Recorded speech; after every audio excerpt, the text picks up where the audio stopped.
Hello అందరికీ welcome to use. ఈ రోజు చూపించబోయే గుడి 400 సంవత్సరంలో కట్టించిన శ్రీ రంగనాథ స్వామి ఆలయము. లొకేషన్ డిస్క్రిప్షన్ లో ఉంటుంది, చెక్ చేయండి. ఒకసారి టెంపుల్ హిస్టరీ గురించి తెలుసుకుందాము. ముందుగా టెంపుల్ దగ్గరికి చేరుకోగానే ద్వారం కనబడుతుంది.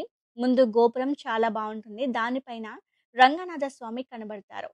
గుడిలో ఎటు చూసినా అద్భుతాలే కనబడతాయి. ఇక ఈ ఆలయము 1600 సంవత్సరంలో నిర్మించారు. ఈ ఆలయము మరియు దాని చుట్టుపక్కల ఉన్న భూమిని 1861లో సేద్ శివలాల్ పిట్టి రాజస్థానీ వాళ్ళు కొనుక్కున్నారంట. 1954 వరకు దీన్ని పిట్టి కుటుంబం ప్రైవేట్ ఆస్తిగా నిర్వహించింది.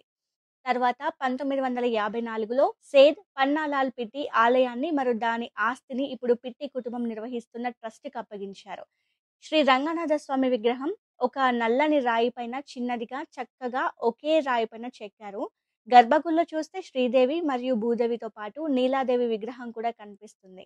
దాదాపు 2 అడుగుల ఒకే నల్లని రాయిపై చెక్కారు. రంగనాథ స్వామి తన కుడి చేతితో తలను పట్టుకొని మరొకటి అతని కాళ్ళపై పెట్టుకొని విశ్రాంతిగా కనిపిస్తాడు.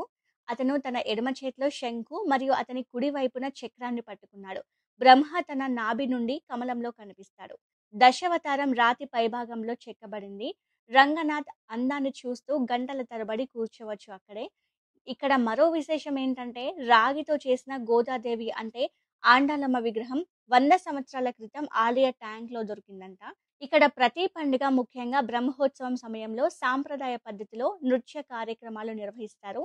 ఇక ఆలయము ప్రతిరోజు ఉదయం 6 గంటల నుండి 12 గంటల వరకు, సాయంత్రం 4 గంటల నుండి 8 గంటల వరకు తెరిచి ఉంటుంది. పక్కనే కోనేరు కూడా ఉంది. ఇంత పెద్ద సిటీలో ఒక పల్లెటూరి వాతావరణం కనబడుతుంది ఈ గుళ్ళో.